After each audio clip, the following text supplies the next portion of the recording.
I'm Frank Powers, and this is Lifestyle Tucson, the program where I speak to our neighbors, the people behind the scenes of our amazing organizations, small businesses, and nonprofits. Our friends are informing you how they serve our community, and they're here to give you updates on future projects. Let's make some new friends today.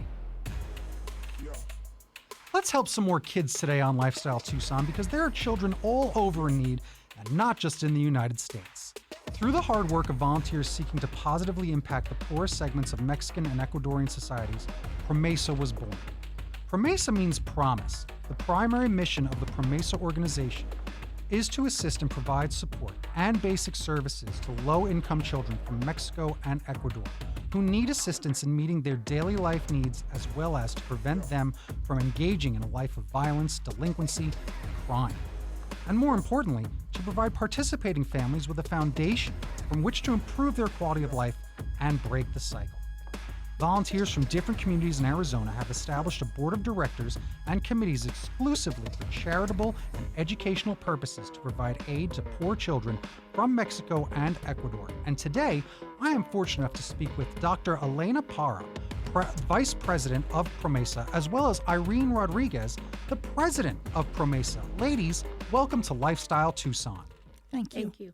So let's begin by giving a little history lesson of what PROMESA is all about. PROMESA is an organization that was founded to provide children and families with the tools that they need to positively change their life and their lifestyle. What we do is we have 3 programs, and I'm going to be talking about the training programs, and our president, Irene, is going to be talking about the orphanage and what we do in Ecuador. The training programs that we have is we select people from the poorest segments of Nogales, Sonora. These are persons that usually live in cardboard houses or live under extreme poverty. And what we do is we train them either as a hairstylist or a seamstress. And while they are being trained, we give them the groceries for every month.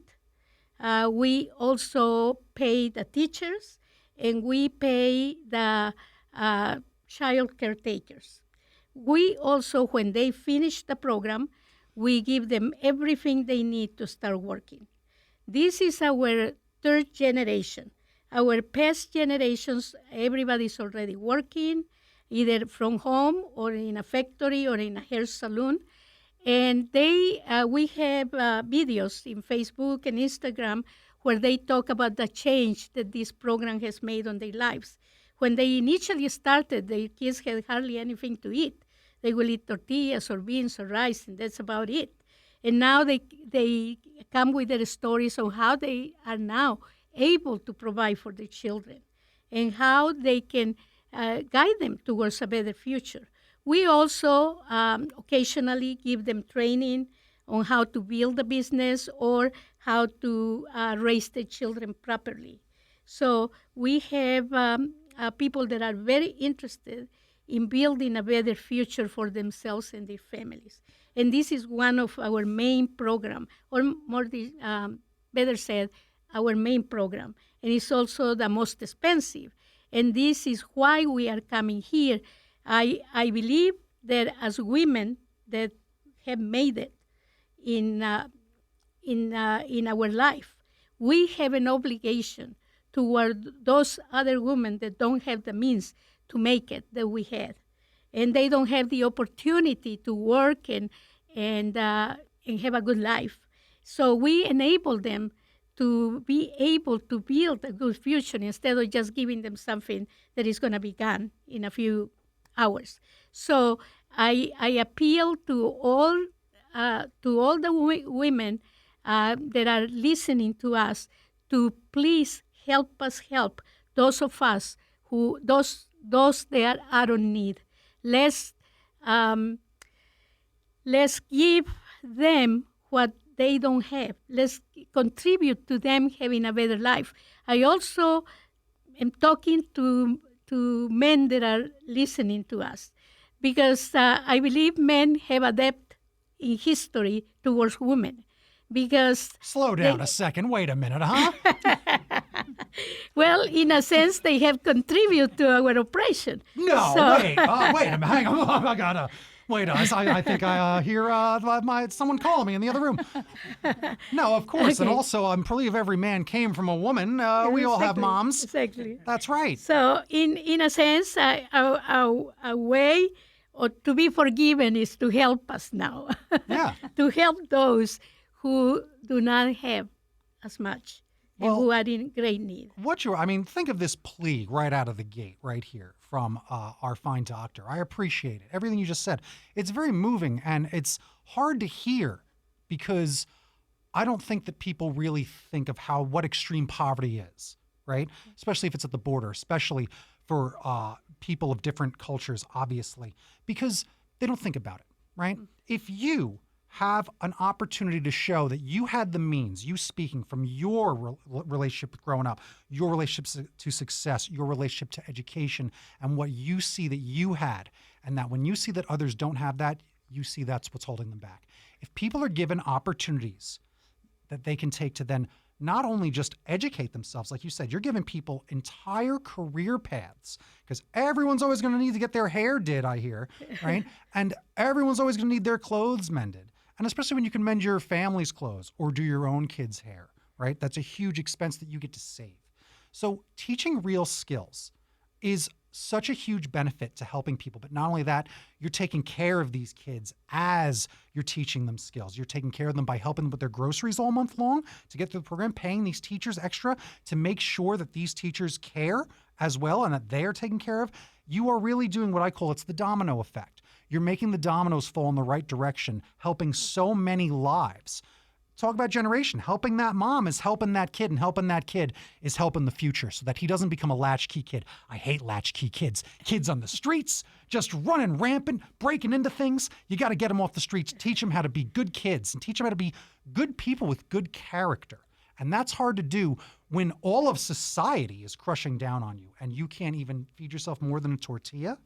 Yeah, that's hard. So your organization's doing a lot. So already, she's asking for help. So if you feel moved by some of this plea, just know how important it really is because that's what they're here to do. They're here to tell you that they need help. So let's help some people today. So tell me more about what's going on because that was a lot right off the bat. So let's scale it back. And why don't you tell me a little bit, Ms. President, Madam President, about the organization and just everything else that's going on. Thank you. Well, as Dr. Parra said, PROMESA is a nonprofit organization, and we consist of the three components. One, workshops where we teach ladies to sew or sew as well as make dresses from scratch. Really? And then ladies that will do hair, and they also have to have so many hours that are required before they get their license. And we help establish them. Once they've graduated from the school, they become established with all the tools that they need for their profession. And so that's what it consists of, plus taking care of their children while they're doing this. Mm-hmm. And as you said, keeping them off the street. And we do the same thing with the orphanage and the Ecuador, helping them to keep the children off the street, to keep them in school and keep them out of gangs. And that's what mainly they're our future. So we need to work with them and teach them the right way in life. Yeah. And that's basically what our needs are with the children. Well, gangs are real. That's the thing about kids. Kids are very impressionable. You're growing up, and especially when you hit those years and if things are tough, even if you are the richest kid, teenage years are tough. Being a teenager, guy or girl, it's a very weird, emotional time, and you can really get very affected, and you get affected by the people that are around you and the people that you're around. So if you fall into gangs and fall into gangland violence, which you can happen at the border especially, right? Mm-hmm. And in these places where violence and drug cartels and things like that exist and are actively recruiting, looking for people in these dire situations, you don't want these kids to be born as victims from the word go, because you brought up the orphanage. I was doing a little research. I hear that the orphanage even has kids that were abandoned from birth. Kids that are abandoned from birth, kids that are abandoned when they find out there might be a birth defect or maybe something in the mental health problems with the kids that then the parents go, oh, no thanks, and they abandon them. That to me is heartbreaking. It's heartbreaking. Is in Ecuador we help what is called desayunador. How do you call it? Dining room. Like a dining room where Oh. kids whose parents are in drugs or are abandoned or are neglected, whenever they feel hungry, they can go and eat there. Wow. And also one of the program coordinators, which is one of our spiritual directors, which is Father who is Abraham Guerrero is his name. He every year buys for their school supplies, their shoes. If they need to be seen by the medical doctor, he takes them there or to the dentist. So he kind of he kind of takes care of those kids, even though he lives here. Wow. But we have a coordinator there that does the job. Now, we don't provide for the whole program. He has other sources that help them, but we are one of the programs that help him with that. Okay. Okay. Well, that's huge. I mean, talk about work abroad. I mean, you're doing work here and there in Ecuador. Yeah. All right. So before then, we'll go back to the orphanage in a moment. Tell me more about some of what's going on in Ecuador. How else are you helping these kids besides with that food? The only other way, the only other way that we help, we basically just provide them with some monetary assistance. Okay. And once in a while, we go and give them training. Like I went there a couple of years ago and trained the parents how to raise their kids properly. Mm-hmm. And then Is that all? That would be nice, huh? Right? Easy. Yeah. Like that's such a huge thing to say, right? Right, Like you realize right. what you're saying in that sense. It's a big Right. sentence. You're teaching them how to raise their children correctly exactly. because they really don't give that education out really anywhere, do they? Yeah, Yeah. that's right. Right? That's I know plenty of people here living next door to me that could probably use some of that education. Those kids are animals. So, and also what we do is besides providing them with a nutritious meal before they begin the school day, we also encourage them to come back and stay there and do their homework at the end of the day. We have computers that are used there to do their homework, and we also help them with any school materials that they may need. And we don't do that, of course, directly, but we do have, as Dr. Parra said, someone over there that does take care of all that for us. So basically, we just want to keep them off the streets because some of them, as you say, are abandoned or their parents are on drugs and they have no one to take care of them. So this is something that is important to this community in Ecuador, somebody there that can, the children have a place to go to where they can feel safe. Yeah. If you're not giving kids like shoes, the most important thing is hope. You're giving kids hope. Yes. And that's really important because I can't fathom what having drug-addicted parents is like. And the spiritual director that we help with this program, because we don't run the whole program, we just help him. He is very interested in fighting all the gang phenomena. Okay. That's why he does this, and he has been very successful in keeping these kids from going to gangs because they come from those dysfunctional families that if there's not anybody there to help them, they will end up the same way. Yeah. So he's very, very interested in that, and that's why he established this program. Everything over there sounds like it's just so much work. It's hard to really quantify it, but when you talk about it, like you have a representative there, they see it and you see it. It's not just like, well, we raise money and we send it. No. It's legit, it's allocated, and that means a lot because again, whenever I talk to organizations and they're getting shoes for children, it really is important. Think of how much you might take for granted shoes, socks, things like that even soldiers need. You always hear how much they need that stuff because it's little things, creature comforts like that can make you feel like a sane person even in the toughest of situations. You need to be able to walk on the street wearing shoes. Yeah. So that's a really big deal. One of our group members, the reason why she joined our program is because she said that her father was one of those kids. I believe it. And she said that one time his father told her that one time when this group went to give them some help during Christmas, that he felt, oh, somebody cares about me. Yeah. And so he changed the way he was what he was doing. Yeah. And then later on he came to the United States, and then he became a very rich man here. Wow. So That's huge. You learn that lesson, and that tells you that. Hope. Yeah. Hope. You can't put a price on it. You can't put a price on what that really is, because that's the thing that'll fuel that fire to make someone able to survive right. and then make it and then make himself a success. Yeah. That's huge. And then go back. And that's often what I bet happens. People that you've saved, people you've helped, people you take care of, then they grow up and then they know that they have to give back to, or their kids give back, Right. because they wouldn't be here without that help that they got from you. Yeah. Now, that's very important. It really, really is. And let's talk about the orphanage now a little bit. The same thing is true of the orphanage. Yeah. You know, we assist them. I can't say that we provide everything for them, but we course. assist them. And what we do is we assist them with every August, you know, their school books, school uniforms, and also any materials that they may need. So the orphanage consists of children who also have been abandoned, or, as you say, parents didn't want them because of some birth defect. Their parents might be associated with drugs and prostitution. And so there they have a safe place. They are taken care of by the sisters that are there. And I might add that the sisters are not even from this country. They're from Nigeria and or Africa. But they came here years ago, and they've been working with these children. And they provide a safe environment for them, a very clean environment, and they're fed and taken care of and make sure they get to school.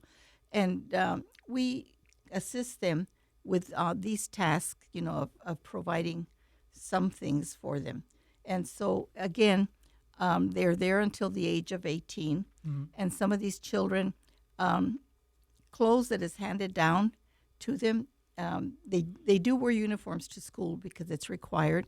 But clothing that is, to us, we discard, they readily accept it, and they're very pleased, especially during the Christmas season. We make it a point to take gifts to each of the children there, and they do feel, you know, that people do care, that someone cares.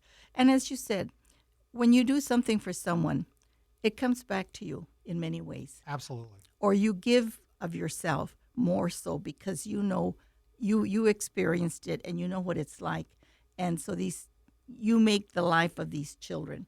And as the doctora was saying, you know, the children that have acquired all the knowledge and throughout the years have, I think, are the ones that have a greater chance of succeeding.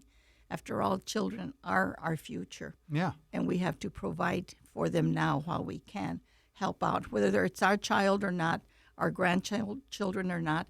You know, we're all mothers, grandmothers, and what have you, and fathers too. You know, fathers have experienced that, and they see that, and so they want to help. They remember what it was like maybe, you know, years ago, and they've succeeded here now, and so they also want to give back to the community here in Nogales, wherever. Yeah. You know. Well, and that's what you got to do is you got to give. And I'll tell you, a lot of the stuff that you do, and I noticed this is just a little note on the website. Well, remember, it's based on funds. So it's important to note that the number of program participants and the number of children served will be determined by fund availability. So you can donate and you can sponsor a kid yourself. This is right on the website, too. You can go sponsor kids at various things, correct? Yeah, I would like to add something to that. I think it's very important that those that are hearing this communication, please help us, because these, especially the training programs, are very expensive for us, and we need your help to keep it going. I wish you could hear how the ones that have already completed the programs feel. They have gone from feeling, one of them said, I was in a big black hole, and I tried to pull up, and I will go farther down. And then when this program started, I finally saw the light. And now that I can provide for my kids and everything, I want in the future to be able to establish programs like this too. And so, but we cannot do it alone. We need the help. So please send your donations. We also have an event coming on August 20 at El Mezquite Salon. You can find it in the internet.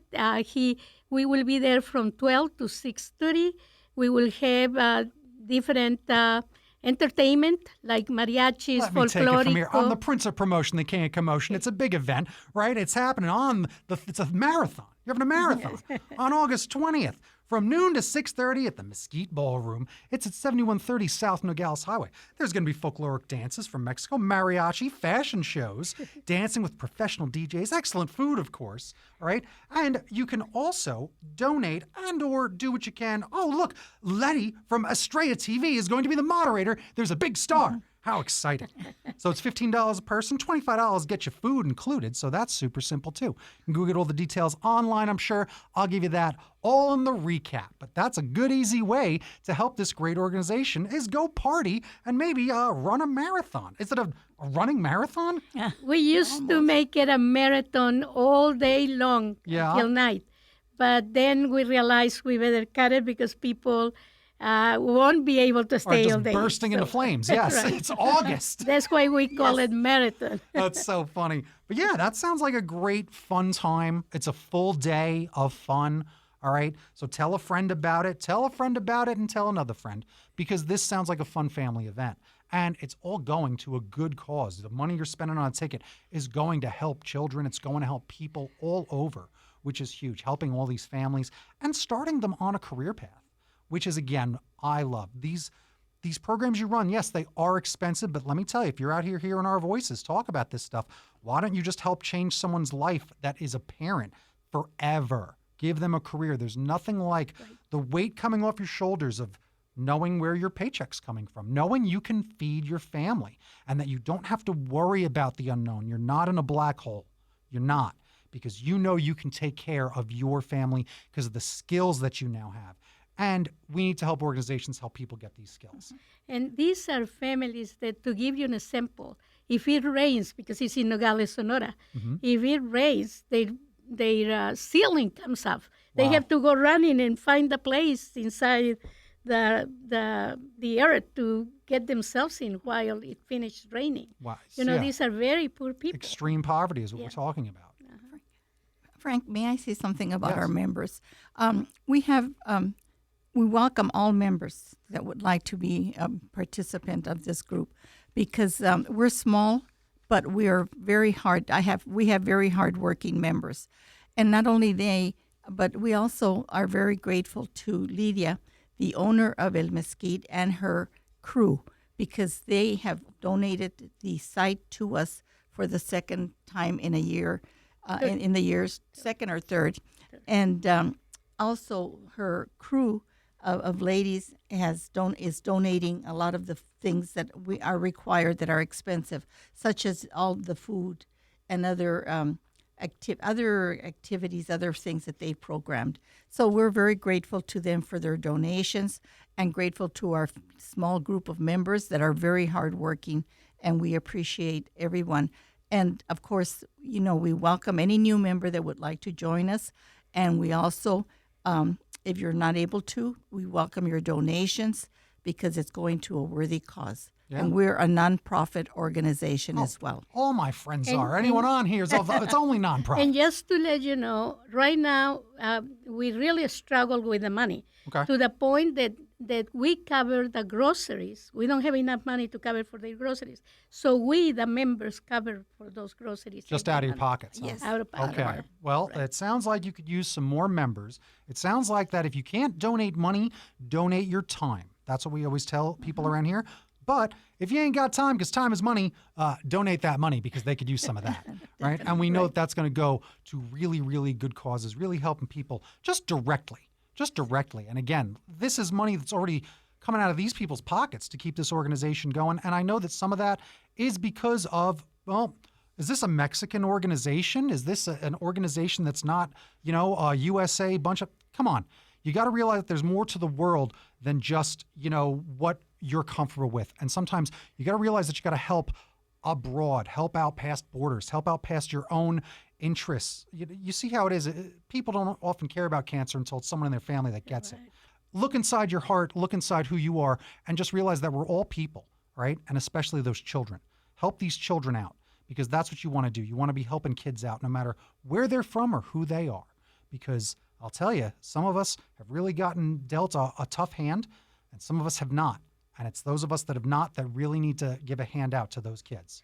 And these are our Mexican sisters. Everybody's sisters. Yeah. They represent our mothers, our aunts, our family in a way. So, but this is important that we do receive some help. Yeah. Because we're going to continue this program. It's doing a lot of good. And it's true. You heard it here. Let's not make them beg. Because today we made friends with Dr. Elena Parra, Vice President of PROMESA, as well as Irene Rodriguez, the President of PROMESA, a promise of help for those in need. Thank you for joining me today, ladies. Thank you. Thank you, Frank. This was Lifestyle Tucson. Bing, bong, bing. Time for recap. My heart goes out to some of my guests, but have you ever heard such a plea on Lifestyle Tucson? People need help, and PROMESA is doing a lot of good for a lot of kids. Help them out. I had some conversations off mic, and honestly, some stuff that was they didn't even want to talk about of how hard it can be. So it's really tough to deal with this stuff when it's right in your face, especially with kids. And I just want you to think about helping out PROMESA, because they're a unique group, and helping Ecuadorian children in orphanage that were abandoned. Well, what more does one need to say? Those kids need an assist. There's an easy way to do it. That big event's coming up. It's a fundraiser for women and children who live in poverty. It's the third marathon on August 20th from 12 noon to 6:30 p.m. at the Mesquite Ballroom over at 7130 South Nogales Highway. There's going to be folkloric dances from Mexico, mariachi, fashion shows, dancing with DJs, a good time for all, $15 a person, $25, and that includes food. So go get yourself stuffed and have a good time, dance it off, or go get all the details online as you donate over at PROMESATEO.org. You can also find them on Instagram over at PPROMESA, so at PPROMESA, 2 P's there. And of course, give them that like on Facebook. Because I want to thank our new friends at PROMESA for joining me today. You've been listening to Lifestyle Tucson. If you're a nonprofit that would like to be on the show, email lifestyletucson@gmail.com. For more information about this program or to listen to something you may have missed, go to the Sunday Mornings page on klpx.com, kfma.com, mixfm.com, or espntucson.com. You can also subscribe on iTunes, Spotify, and Audible, or wherever fine podcasts are promised. Follow on Facebook, YouTube, and Instagram at Lifestyle Tucson, because I'm your BFF, Frank Powers, and Toot Toot Tucson. I love you the most.